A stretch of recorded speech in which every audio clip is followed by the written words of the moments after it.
Halo semua, selamat datang di tutorial dari Super Team. Di video ini saya akan demokan dan jelaskan gimana cara menggunakan Super Team untuk mengelola anggota tim kita atau karyawan kita. Ini adalah menu dashboard, menu pertama yang kita akses ketika login. Di sini ada ringkasan-ringkasan mengenai project kita, juga timeline yang bisa kita lihat dalam bentuk bulanan ataupun mingguan. Kemudian ada chart atau grafik-grafik yang bisa kita lihat. Ini ada bulan yang paling produktif atau hari yang paling produktif. Kemudian ada aktivitas 24 jam terakhir yang dilakukan oleh anggota tim kita. Kemudian ada indikator-indikator ketepatan waktu tugas dan juga project. Kemudian ada juga indikator anggota tim mana yang mengerjakan tugas dengan tepat waktu, berapa persen tepat waktu, berapa persen yang tugas yang tidak tepat waktu dikerjakan oleh anggota tim kita. Kemudian ada informasi mengenai list divisi, total divisi, kemudian status tugas. Ini adalah kita bisa lihat status tugas dari anggota tim kita, ada berapa tugas yang sedang dikerjakan, ada berapa tugas yang telah selesai, dan ada berapa tugas juga yang dalam tahap ulasan kita. Dan di bagian bawah ada list target yang kita bisa tambahkan nanti di menu target ini. Sebelum kita menambahkan project di sini, Bapak Ibu harus menambahkan anggota tim atau mengundang anggota tim ke dalam akun Super Team ini. Jadi kita bisa tambahkan di menu tambah anggota sini atau ke pengaturan, kemudian di anggota tim sini kita bisa tambahkan anggota tim. Masukkan nama, email, dan divisi jika Bapak Ibu telah buat divisi, atau kalau belum buat, Bapak Ibu bisa buat divisi di sini sehingga akan memudahkan untuk mengelola anggota tim. Dan juga akan memudahkan nanti ketika membuat project. Oke. Untuk menambah anggota tim, klik di tambah anggota sini atau di menu pengaturan tadi, masukkan nama, email, kemudian pilih divisi jika ada. Kemudian kalau sudah tambahkan anggota tim, Bapak Ibu bisa masuk ke menu project untuk langsung membuat project dan juga memberikan tugas-tugas dalam sebuah project yang Bapak Ibu buat. Oke. Di sini Bapak Ibu bisa buat folder sehingga Bapak Ibu bisa mengelompokkan project-project dalam sebuah folder sehingga akan mudah untuk mengelola ketika sudah banyak project yang ada di akun Bapak Ibu. Atau Bapak Ibu bisa langsung buat project tanpa harus membuat folder terlebih dahulu. Kemudian klik tombol buat project untuk membuat project, atau klik tombol buat folder. Saya akan contoh ke buat folder dulu. Klik buat folder, masukkan nama folder. Nah, di sini Bapak Ibu juga bisa pilih folder induknya jika Bapak Ibu ingin membuat folder ini sebagai subfolder. Jadi dalam satu folder bisa ada folder lagi di dalamnya atau sub-subfolder. Nah, untuk buat project, Bapak Ibu klik buat project. Di sini masukkan nama, deskripsinya, dan durasi. Saya akan contohkan di sini demo project. Deskripsinya demo project juga, durasinya anggap saja kita pilih di sini 1 bulan dari 7 Mei sampai 7 Juni. Bapak Ibu bisa pilih ya durasi dari project ini. Kemudian buat templates di sini, templatesnya bisa Bapak Ibu pilih. Ini adalah template Kanban board, Bapak Ibu bisa pilih di sini, atau Bapak Ibu juga bisa buat dari awal. Kemudian foldernya Bapak Ibu bisa masukkan ini dalam folder atau tidak ada. Jadi project ini saya tidak masukkan dalam folder apapun. Pilih warna project untuk penanda. Kemudian pilih keterlibatan. Jadi project ini terlibat untuk siapa saja, hanya saya saja atau anggota tim. Ini anggota tim Bapak Ibu bisa pilih ya. Atau divisi, Bapak Ibu bisa pilih divisi. Jadi ketika divisi Bapak Ibu pilih misalnya ini, maka semua anggota tim yang ada di divisi ini akan masuk ke dalam project ini, akan terlibat dalam project ini. Atau organisasi, Bapak Ibu bisa mengundang semua orang yang ada di akun Bapak Ibu ya, di akun seperti yang telah Bapak Ibu invite. Kemudian kita akan pilih di sini sebagai contoh, kita pilih divisi, klik simpan project. Ini sedang jalan, kita bisa lihat di sini. Di bagian depan kita juga bisa lihat ringkasan mengenai total tugas yang tersisa, kemudian durasi waktu yang tersedia, juga anggota-anggota tim yang kita invite di dalamnya. Nah, di sini Bapak Ibu bisa tambahkan Kanban boardnya. Misalnya saya akan tambahkan to do, kemudian misalnya saya akan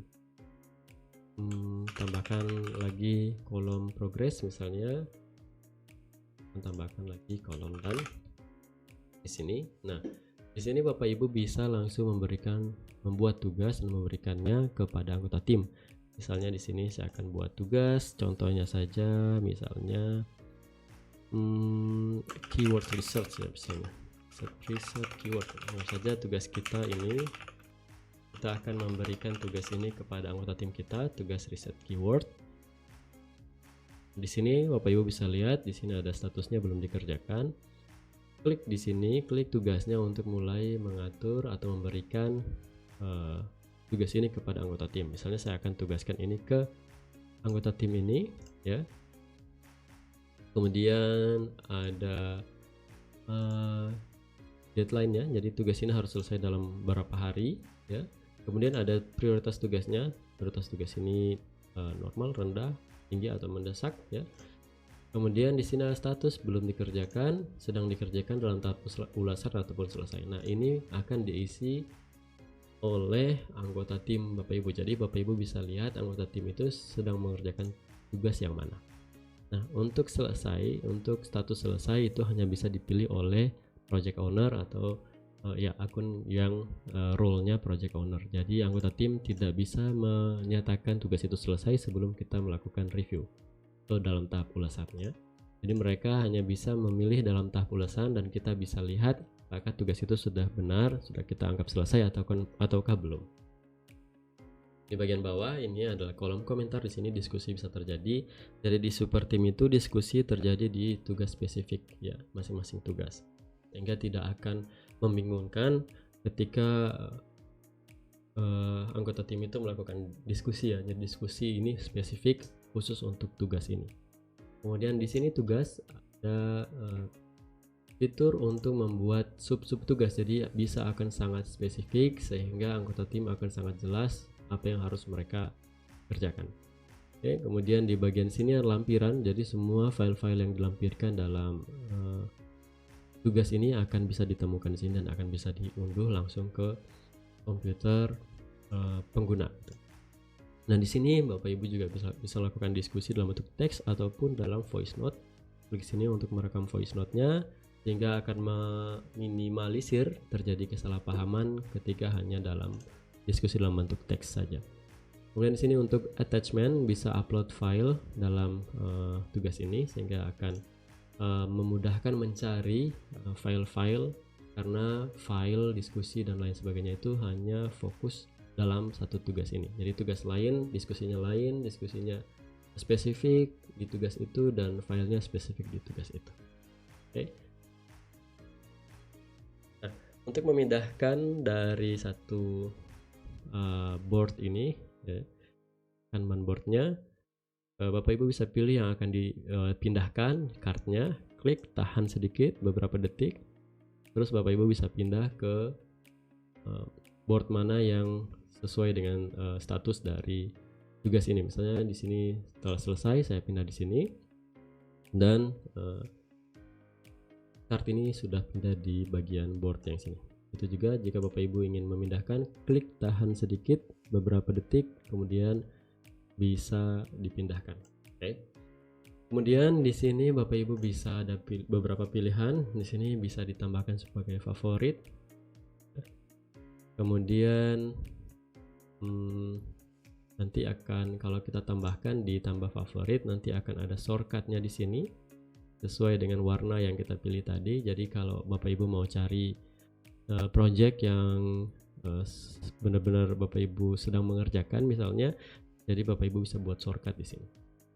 Dan di sini ada pilihan pantau. Di sini pantau ini maksudnya Bapak Ibu akan menerima notifikasi email setiap kali terjadi perubahan dalam project ini ataupun dalam tugas-tugas yang ada di project ini.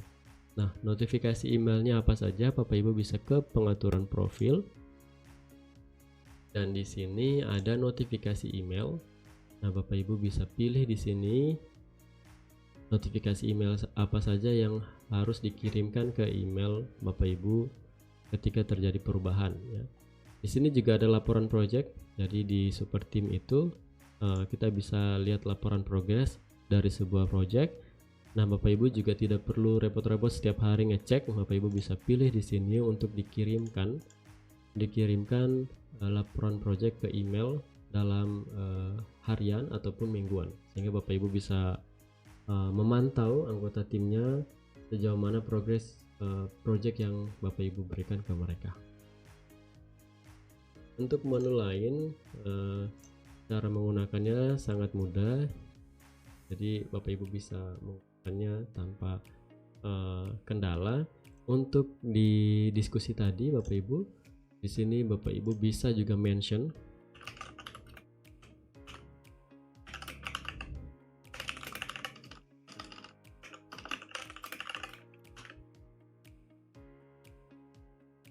anggota tim yang dikirim mention akan mendapatkan notifikasi di sini, sehingga mereka tidak akan melewatkan dari sesuatu yang penting yang Bapak Ibu lakukan mention di sini. Oke. Di bagian atas ini ada lebih detail, Bapak Ibu bisa masukkan briefing atau semacam arahan dari project ini. Misalnya ada hal-hal yang ingin Bapak Ibu sampaikan secara umum untuk project ini. Oke. Caranya Bapak Ibu bisa klik tombol pensil di sini, masukkan informasi apa saja yang Bapak Ibu harapkan di project ini, sehingga semua anggota tim bisa membaca, mengetahui arahan-arahan yang harus selesai, yang harus dilakukan dalam project ini. Oke, itu saja tutorial dari cara menggunakan super team untuk mengelola atau mengatur tim kita dan juga mengelola project, tugas untuk anggota tim kita, juga melihat indikator-indikator performa dari anggota tim kita. Jika ada kendala, jangan ragu untuk menghubungi tim support kami di Super Team. Terima kasih.